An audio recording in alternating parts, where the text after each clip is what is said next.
Wakal cuy to kono. Wakal ani khangi khangino. Kaisu yadabani. Ama khalingai da amagi khaloi.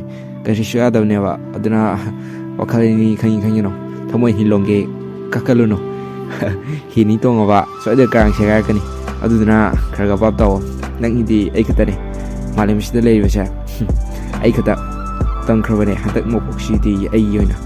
Aduna tupa ore para to yongo no kata mangano amu tra aduna moi de thadu to matam na anu den thado aduna nangi mai thongda mo minok tangani duga nungaina leibu sui gani awal ba kai sulai da aduna wakala to pa khin ai natana oi jege nang se